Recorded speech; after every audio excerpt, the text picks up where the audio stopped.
Welcome to the Deep Dive.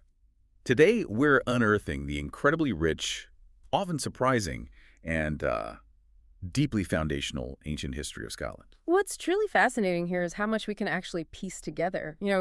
About a period that someone once described as being enveloped in profound darkness. Right. We'll be drawing from, well, geology, archaeology, and those very earliest historical accounts to really understand the land and its people long before, comprehensive written records began. Okay, so our mission today, to give you a direct route to being genuinely well-informed about Scotland's earliest days, from its completely unexpected tropical past, which we'll get into, to the legendary figures who really forged this fight for independence. Yeah, it's quite a journey. Get ready for some surprising facts and hopefully plenty of aha moments that respect your time and curiosity. Sounds good. So let's cast our minds back. Can you even imagine Scotland not as the rugged, windswept land we know today, but, well, as a tropical paradise? It's an astonishing image, isn't it? During a prehistoric era, geologists call the Eocene epoch. We're talking maybe 50 million years ago. Wow. What we now call the British Islands were actually part of a much larger European landmass. So connected. Yeah, connected to Scandinavia, France, even North America. And the climate was dramatically different, genuinely tropical. The average temperature was something like 70 degrees Fahrenheit. 70 degrees. In Scotland. 70 degrees. And picture this. Yeah. Active volcanoes probably existed in the Western Highlands. It was a completely different world. That's a truly wild image, tropical Scotland with volcanoes. What kind of evidence lets us piece together such a dramatically different past? And what does it tell us about the landscape that would, eventually become Scotland? Well, the geological record is pretty clear on this. We find fossil evidence of tropical plants and animals. Then much, much later came the Ice Age. Right, the Big Chill. Exactly. And it had this vivid, transformative impact. A prominent geologist back then, Sir Andrew C. Ramsay, he theorized, and it's widely accepted now, that many of Scotland's famous rock-bound lochs, those deep lakes, they were literally scooped out by massive glacier ice sheets. The Ice Age really sculpted the topography we see today. Incredible power. Absolutely. And the animal life roaming ancient Britain back then was equally diverse. We're talking formidable cave lions, cave bears, the huge Irish elk, reindeer, and mammoths. Wow, quite the menagerie. It was. And remarkably, only the mammoth and the Irish elk from that list are actually extinct now. It's also worth remembering that because of those ancient land connections, the rivers in eastern Britain, including Scotland's, once flowed into major European rivers like the Rhine and the Weser down in their lower courses. So the whole map was different. Completely different. Okay, so we've charted Scotland's incredible geological transformation. That begs the question, when did human life first begin to leave its mark on this evolving landscape? Right, humans. Well, human life seems to emerge during the Pleistocene epoch. That's a period with dramatic climate shifts, ice ages coming and going. Okay. Archaeologists generally talk about two early groups, the cavemen and the river driftmen. Catchy names. Yeah. The cavemen, as you'd guess, often lived in caves. And we find a greater variety of more sophisticated tools from them, flint implements especially from sites like Kent's Hole and Wookey Hole. Okay. The river driftmen, on the other hand, seem to have left behind simpler tools found near ancient riverbeds. Simpler tools, right. But what really stands out about the cavemen is their sheer resourcefulness, ingenuity. Oh, so? Well, they made clothes from furs and skins, and they skillfully sewed them using sinews and even bone needles. Bone needles. Yeah, and we even have evidence from their own cave drawings suggesting they wore gloves. Gloves. That's amazing detail. It really is. Their diet was varied, too. They hunted large animals, quadrupeds, caught birds and snares, and fished for things like salmon. Very adaptable. Wow. That adaptability you mentioned, that's key, isn't it? They weren't just surviving. They were actively shaping their world. Did that ingenuity continue with later groups? No, absolutely. That resourcefulness definitely carried through. The next significant wave we see are the Neolithic inhabitants. Neolithic, so New Stone Age. Exactly. They're often described in early accounts as small and dark-complexioned. It's believed they might have been descendants of the Iberians or Silures, ancient peoples from the Iberian Peninsula. Interesting. And what's fascinating is that some researchers believe their genetic traits can still be observed in certain populations in the Highlands and Islands of Scotland today. Wow, a direct link back. Potentially, yes. And they brought with them new technologies, agriculture, pottery, And a powerful drive to build. And build they did. As you say, they weren't just focused on day-to-day survival. They were creating monuments and homes that still impress us thousands of years later. What do these structures tell us about their world? Well, these early Scots didn't just adapt. They really transformed their environment.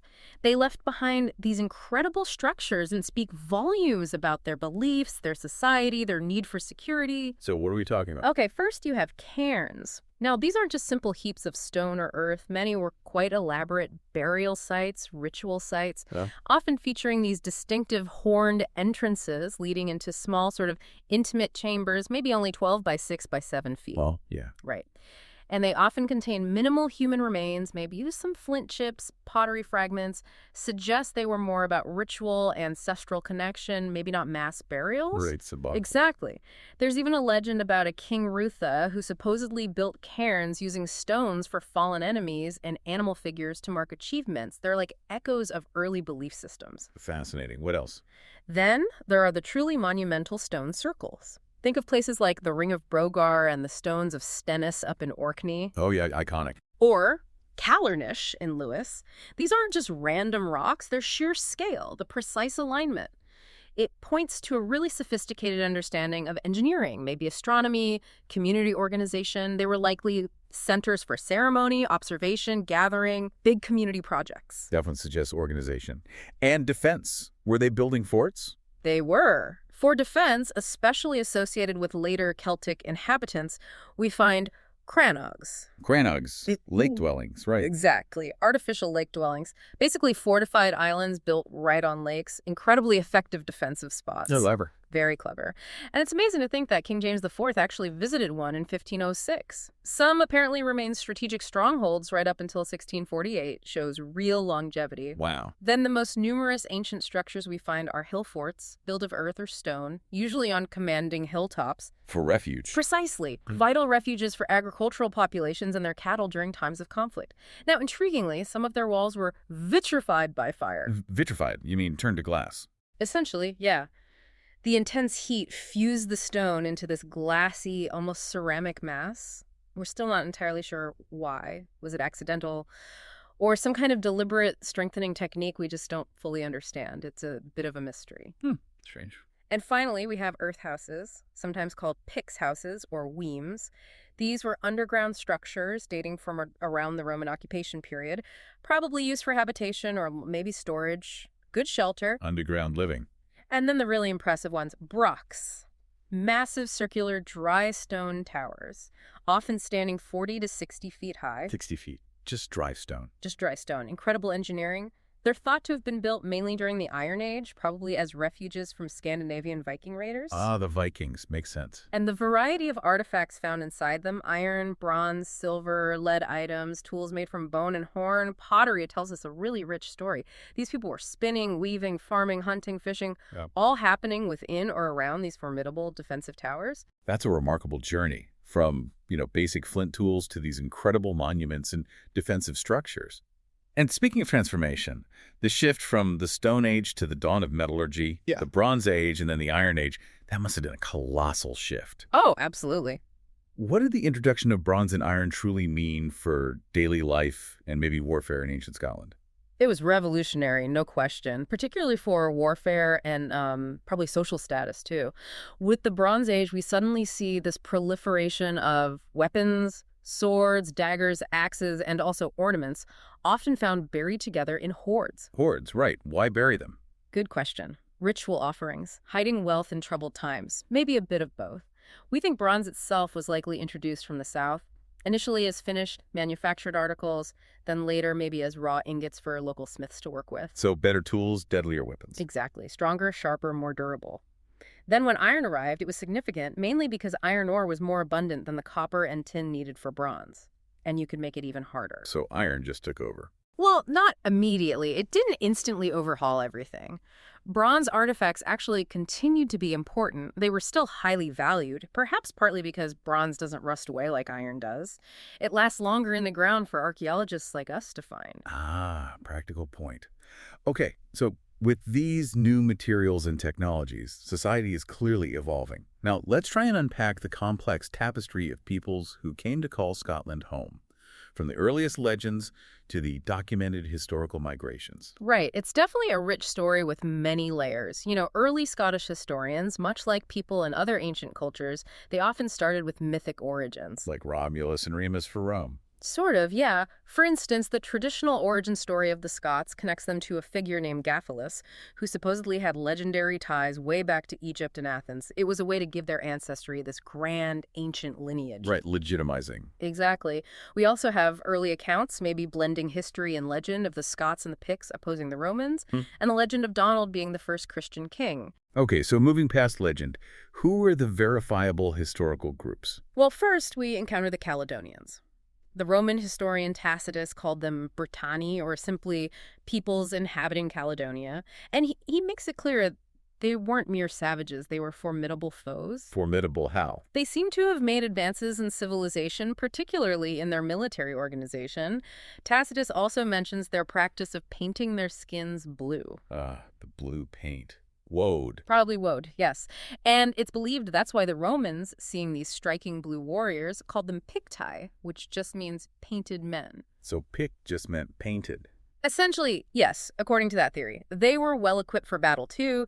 They used spears. Some apparently had hooks for pulling riders off horses, daggers, bows, and they famously used chariots. Chariots must have been terrifying for Roman foot soldiers. Absolutely terrifying. In terms of living, Tacitus mentions natural caves and also pit houses, basically slight excavations roofed over with branches or turf. Simple but effective. And didn't Caesar say something odd about their marriage customs? He did. A rather perplexing account suggesting some kind of group marriage system where maybe 10 or 12 families shared wives. Hard to know exactly what he meant or saw, but it certainly struck the Romans as unusual. Intriguing. So the Caledonians and the Picts become more distinct. Yes. The Picts, as a distinct historical people, really become prominent from about the 4th century AD onwards. Their territory was huge. It stretched between the Firth of Forth and the Highlands, but also extended down into areas like Cumbria, or Strathclyde as it became known, and even included the Orkney Islands. Wow, so a major power. Definitely. But they weren't always unified. They faced internal conflicts, including some pretty fierce civil wars over who should be king. Linguistically, their language is thought to have been similar to Gaelic or Irish, placing them within that broader Celtic family. Okay, and then the famous union. Ah, yes, the union of Picts and Scots. This is a truly crucial moment.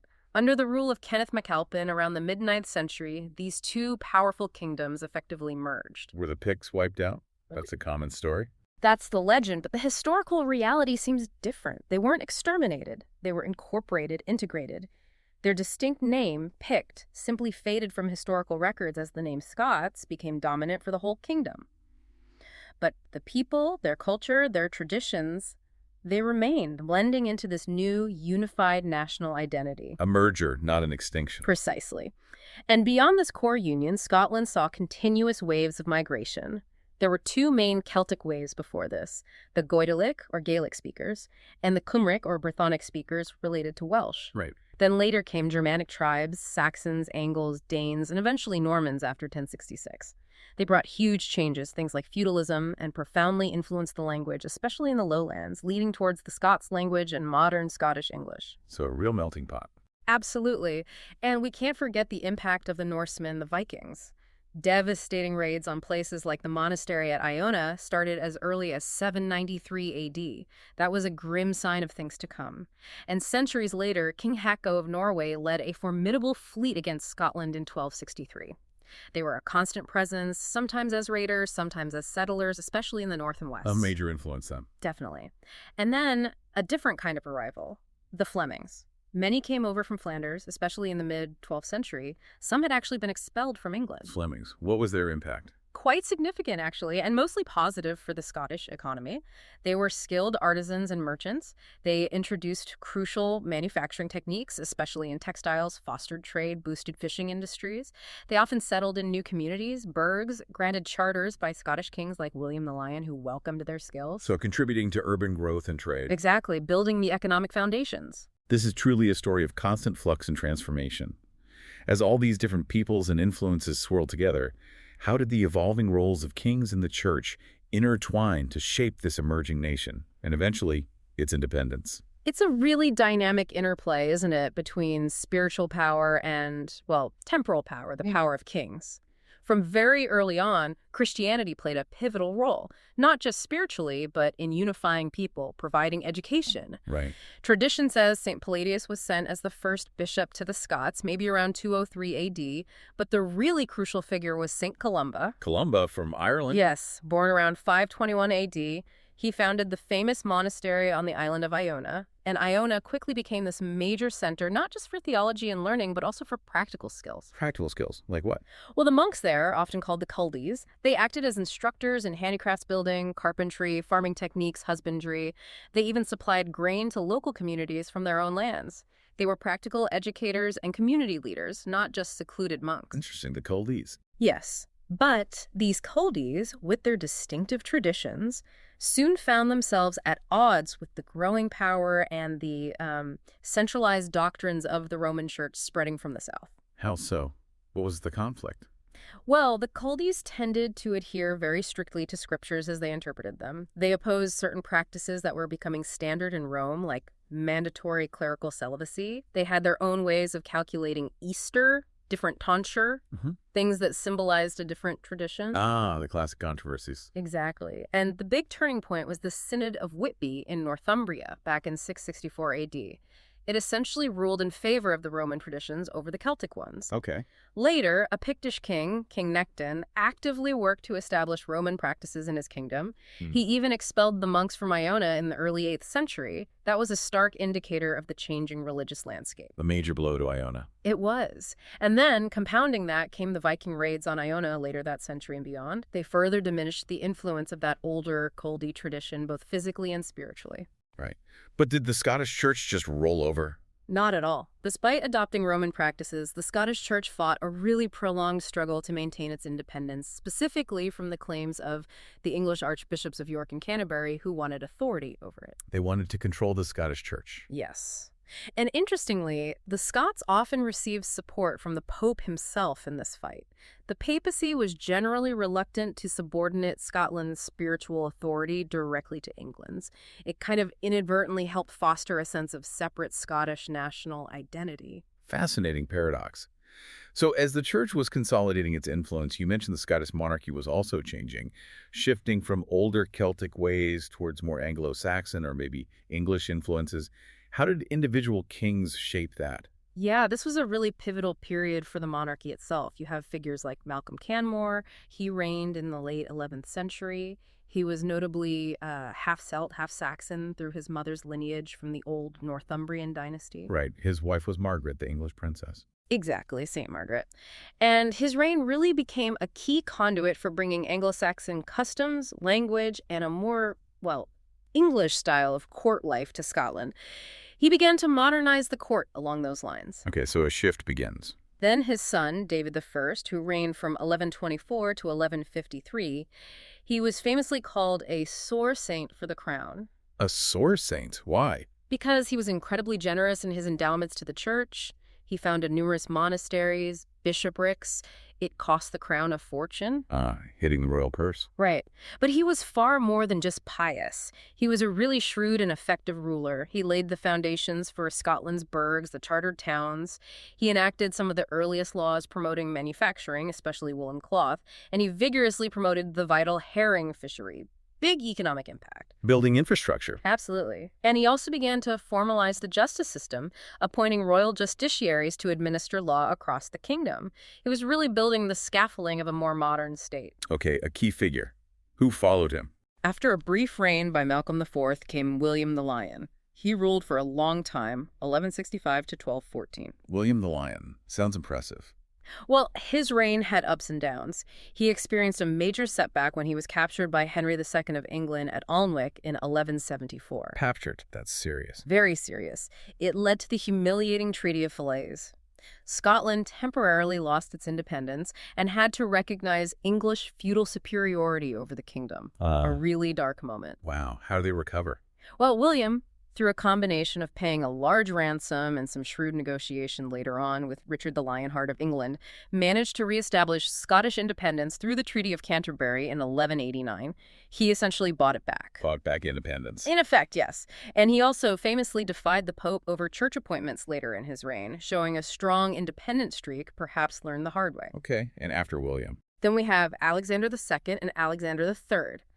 Alexander II, who ruled from 1214 to 1249, was a powerful military leader. Sources say he could muster a significant army, maybe over 100,000 men. 100,000, that's huge for the time. It's a big number, possibly exaggerated, but it shows he was seen as commanding significant strength in his conflicts with England, asserting Scotland's power. Yeah. Then his son, Alexander III, his reign from 1249 to 1286. This is often looked back on as a kind of golden age for Scotland. Relatively prosperous, peaceful. A stable period. Very stable. He forged important political alliances, like marrying his daughter Margaret to the King of Norway, which strengthened Scotland's position internationally. But his sudden and unexpected death in 1286, it was seen as a total disaster, a heavy calamity for the nation. It plunged the kingdom into crisis. How did he die? Fell from his horse riding in the dark, apparently. A tragic accident. And that led to the succession crisis. Exactly. The despair of that time is perfectly captured in this mournful verse that survives from that era. It goes something like, "Our gold was changed into lead. Our gold was changed into lead. Clearest, born into Viginite, succor Scotland and remead that stad is in perplexity." Basically, Christ, help Scotland, which stands in perplexity. It really vividly describes their sense of loss and desperation. That verse truly conveys the sense of dread. So the unexpected death of Alexander III plunged the kingdom into this dramatic struggle for its very existence, setting the stage for one of Scotland's most defining conflicts, the War of Independence. Indeed. The death soon after of Alexander's young granddaughter, Margaret, the Maiden of Norway, who was his designated heir, that left the Scottish throne tragically vacant. A major succession crisis erupted. And Edward I of England saw his chance. He absolutely did. Edward I swiftly seized this opportunity. He claimed the right to decide the succession, acting as Scotland's feudal superior lord. Which the Scots hadn't really accepted. Exactly. It was a contested claim. He held a great court, considered the various claimants, and ultimately chose John Balliol over Robert Bruce. That's the grandfather of the famous Robert the Bruce. Okay, so Balliol becomes king. Yes, but Edward immediately imposed these incredibly humbling limitations on Balliol's kingship. He asserted his right to hear appeals on Scottish legal cases in English courts, basically treating Scotland like a vassal state. Undermining Balliol's authority from the start. Completely. It became clear Edward's ambition ran much deeper. He reportedly exclaimed at one point, "The fit time has come at last to reduce Scotland and its kinglings under my rule." He saw his chance to effectively annex Scotland. Right, and conflict followed. It did. Early conflicts flared up, notably the Battle of Dunbar in 1296. It was a decisive English victory, partly attributed, according to some sources, to the Scottish army's want of discipline, perhaps reflecting the divisions and uncertainty under English pressure. So things looked bleak for Scotland. Very bleak. But this unstable period, this oppression, it set the stage for the dramatic rise of William Wallace. Wallace. Braveheart himself. Well, the real story is perhaps even more compelling than the movie. Wallace initially emerged as an outlaw, apparently after a personal conflict where he killed an English sheriff or official. So, started small. Started small, but he quickly became this figurehead for resistance, rallying people to his cause. And his stunning victory at the Battle of Stirling Bridge in 1297, that was the real turning point. Stirling Bridge, yeah, the one with the narrow bridge. Exactly. His force, described as led by a young chieftain of outlaws and fugitives, completely outmaneuvered and routed a much larger, heavily armored English army trying to cross the bridge. It effectively liberated Scotland, at least temporarily. Towns like Dundee surrendered. English-held castles were taken. The English abandoned Berwick. It was a massive, totally unexpected triumph against overwhelming odds. An incredible underdog story.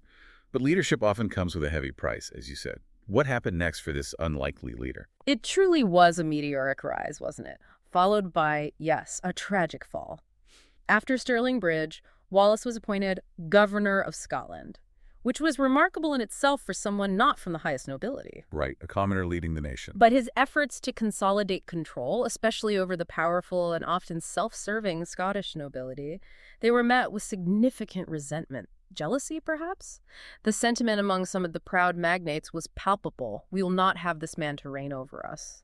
Internal divisions again. Always a factor.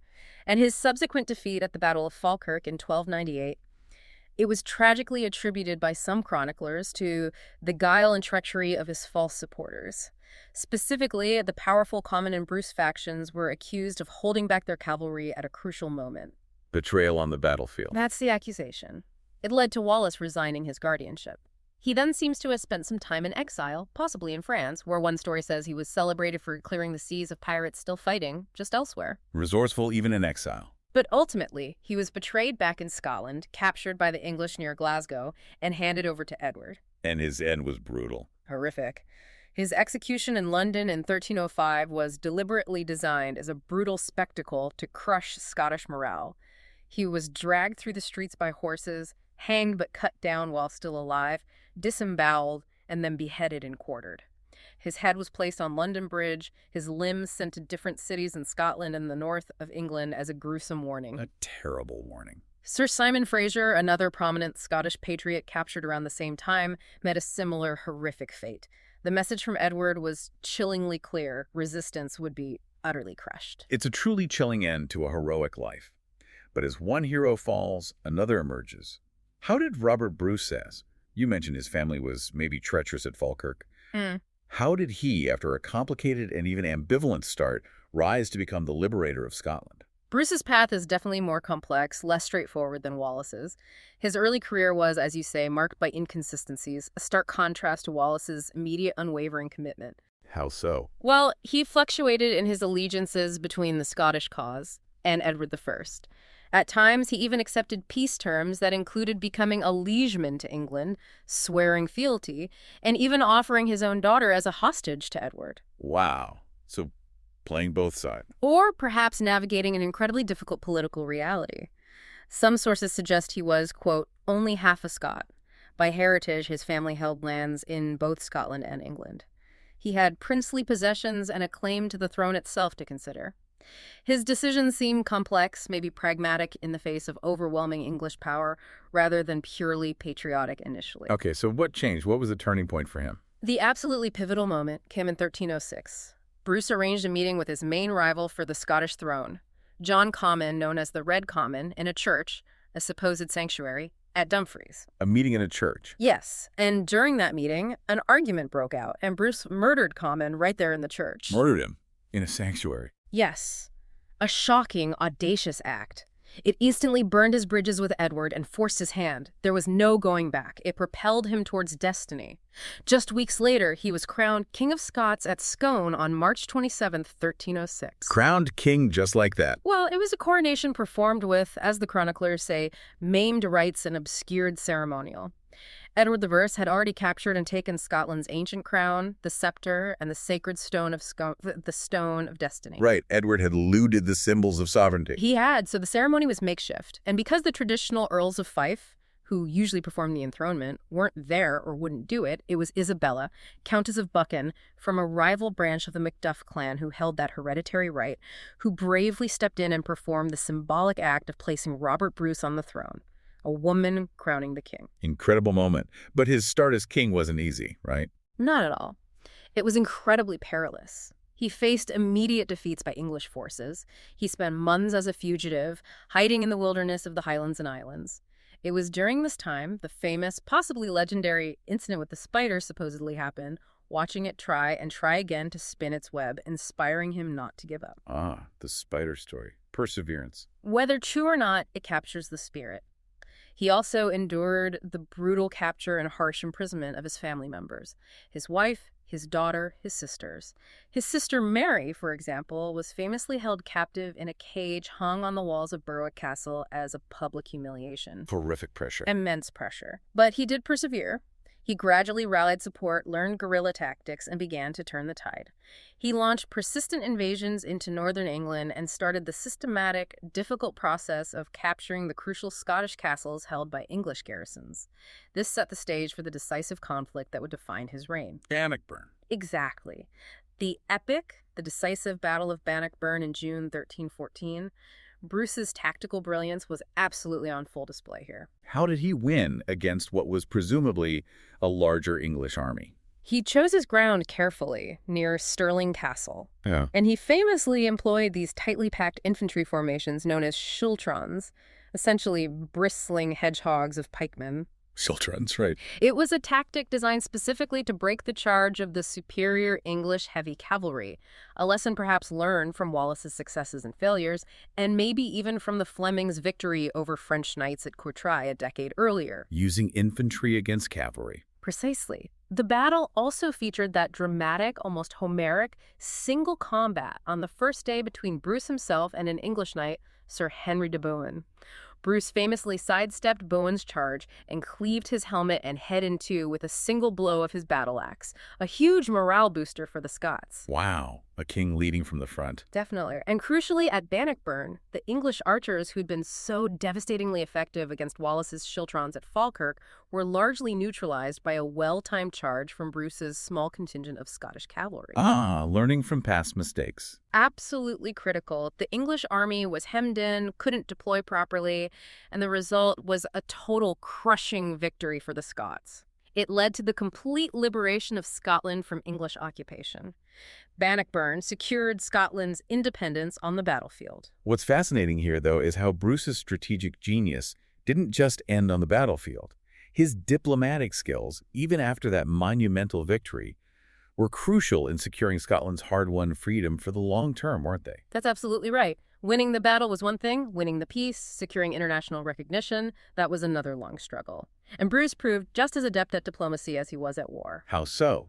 He faced opposition from the Pope, didn't he? He did. The Pope, often under pressure from England, initially refused to recognize Bruce as king and even excommunicated him for the murder of Comyn.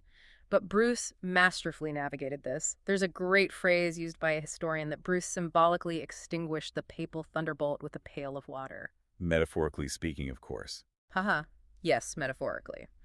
It represents his clever negotiations, his appeals, the famous Declaration of Arbroath sent by the Scottish nobles in 1320, asserting Scotland's ancient independence. He managed to maintain Scottish independence while deftly avoiding a full, devastating, long-term conflict with the papacy, which would have weakened Scotland immensely. Smart politics. Very smart. And the ultimate culmination of this long diplomatic struggle was the Treaty of Northampton, signed with England in 1328. Northampton, 1328. What did it say? This was the crucial breakthrough. The treaty formally recognized Scotland as free and entire forever, specifically acknowledging the magnificent Prince Robert as King of Scots, without any subjection, servitude, reclamation, or demand whatsoever from England. It was the ultimate validation of everything they'd fought for. Independence finally recognized in law. Exactly. The one major disappointment for the Scots, though, a point of enduring national sentiment, was that the treaty didn't ensure the return of the Stone of Scone. It remained in England. The Stone of Destiny. Still a sore point today for some. Indeed. Bruce himself didn't live long to enjoy this hard-won peace. He died just a year later, in 1329, at his manor at Cardross, possibly from leprosy or another debilitating illness. And didn't he have a final famous request? He did, a very poignant one. On his deathbed, he expressed a dying wish for his heart to be removed after his death, encased and taken on crusade to the Holy Land to fight against God's foes, as he himself could no longer go. Wow. Why his heart? Symbolic, perhaps, the seat of courage. And his loyal companion, Sir James Douglas, the good Sir James, undertook this incredibly solemn mission. Did he make it to the Holy Land? Tragically, no. Douglas and his company sailed, carrying the casket with Bruce's heart. They stopped in Spain to help the King of Castile fight against the Moorish kingdom of Granada. A diversion. Yes. And during a fierce battle at Tiba in 1330, Douglas and his men found themselves surrounded. In a final heroic act, he reportedly threw the casket containing Bruce's heart ahead of him, deep into the enemy ranks, shouting, "Forward, brave heart, as thou wert wont to do, Douglas will follow thee or die." Incredible what happened. He charged after it and was killed, along with most of his companions, but the casket containing the heart was recovered after the battle. Both Douglas's body and Bruce's heart were eventually returned to Scotland. Douglas was buried at his family church, and Bruce's heart was finally laid to rest, as per his revised wish, at Melrose Abbey. His body, meanwhile, was buried at Dunfermline Abbey, the traditional resting place of Scottish kings. forever linked to their nation's struggle. What an incredible, almost mythical end to that whole saga. So moving beyond these grand narratives of kings and battles, what was daily life actually like for ordinary Scottish people during these really formative centuries? What was the culture, the economy, the very fabric of their society like? Yeah, it's important to remember the lives of ordinary folk amidst all this high drama. Life was certainly challenging, very much shaped by the land and the often harsh climate. How so? Well, agriculture was far from perfect. Techniques were basic, harvests could be unreliable. This meant frequent food shortages, even famines. And these famines often drove desperate Scots to raid northern England simply for food, a basic struggle for survival that obviously soured relations. So raiding wasn't just about warfare, but survival. Often, yes, especially for border communities. In farming itself, oxen were generally preferred over horses for plowing. They were perhaps sturdier, easier to feed. And oats were the primary grain crop, a testament to the resilient grains that could actually thrive in the Scottish climate. Oats and oxen, staple stuff. Pretty much. But despite these hardships, commerce did develop. We mentioned the herring fishery earlier that became really important, especially after being promoted by kings like David I. There was trade in wool, hides, timber. Scotland wasn't entirely isolated. And the social structure, was it very hierarchical? Extremely hierarchical, starkly divided. You had a small class of free peasantry, known in the records as liberi fermari. These might be farmers working just a few acres, maybe with some level of autonomy, paying rent. Okay, some free farming. But the vast majority of the rural population were effectively slaves or serfs. The records call them nativi, servi, or villani. Slaves. Real. Eventually, yes. They were tied to the land. They could be bought and sold with the land they worked. Their children automatically inherited their unfree status. If they tried to run away beyond the bounds of their lord's estate, they could literally be hunted down and brought back like stray livestock. It was a system with very little personal freedom for most people. That's a stark picture. What about law and government for these people? Well, as we saw, a formal justice system with royal justiciaries traveling the country was developing, especially from David I's time. That was a move towards centralized royal authority and away from purely local or feudal justice. However, clear evidence of a parliament, in the sense of a representative assembly involved in making laws, that's not really found before the death of Alexander III. Before that, power seems much more concentrated in the hands of the king and his immediate council of powerful nobles and churchmen. So, not much representation for the common person. Very little, if any, direct representation. Now, in terms of culture and daily life, amusements. Ale was the principal drink, a staple of daily life for everyone.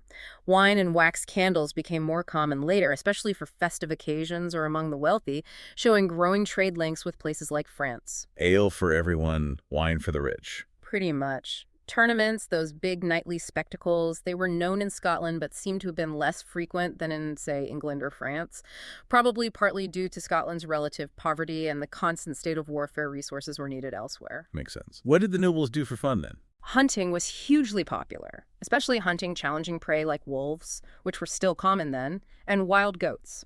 Hawking, using trained birds of prey, was also a favorite pastime for the nobility. Both reflected their martial skills and their connection to the land. It sounds like a society constantly striving, often under really harsh conditions. But what about education and intellectual life? Did that exist amidst all the farming and fighting? And how did all these societal elements, from daily chores to intellectual pursuits, weave together to form this unique identity of Scotland?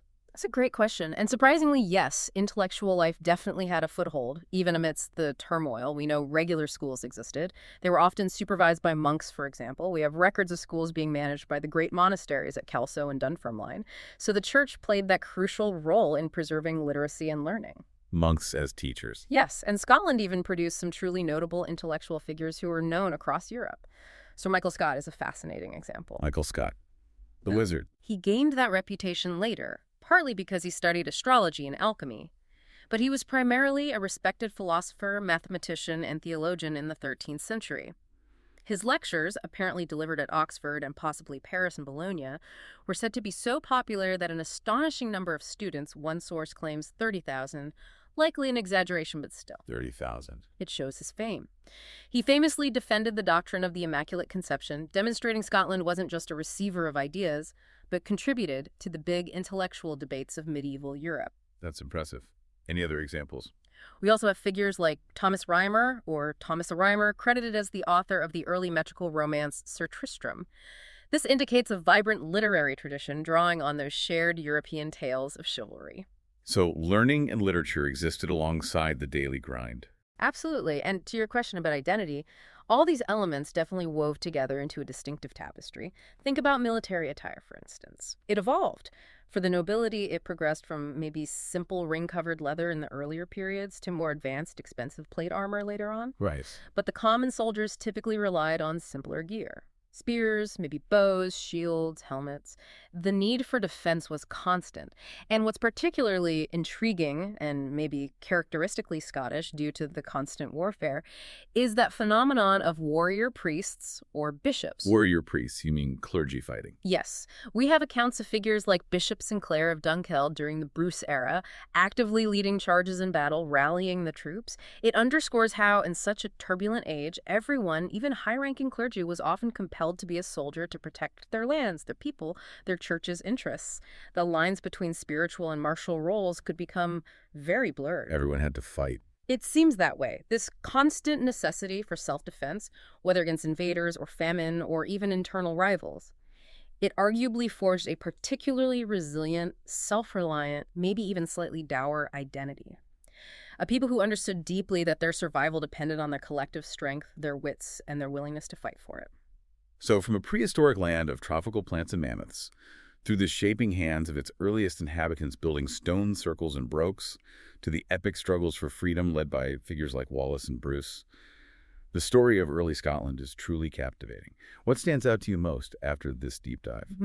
If we try and connect all of this to the bigger picture, I think what really stands out is that profound testament to incredible resilience and adaptability. Resilience, yeah. It shows how a nation, literally forged from diverse peoples, Iberians, Celts, Picts, Scots, Norse, Anglo-Saxons, Flemings, and facing immense challenges, from geological upheaval to relentless invasions and internal strife.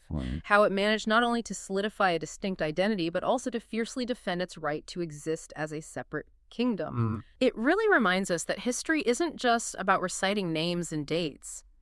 It's about the enduring spirit of a people forging their destiny against the odds. Indeed. This deep dive really shows us how those very earliest struggles for land, for survival, for identity, clearly laid the groundwork for future battles.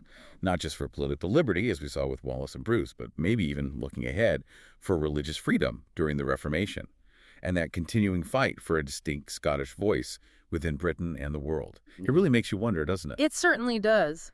How do the myths and legends of a nation's origin, like the Scots supposedly deriving from Egypt and Athens, how do those stories serve a purpose in shaping national identity and pride, even when later archaeological and historical evidence paints a very different, perhaps more complex, but actually no less fascinating picture of their true beginnings?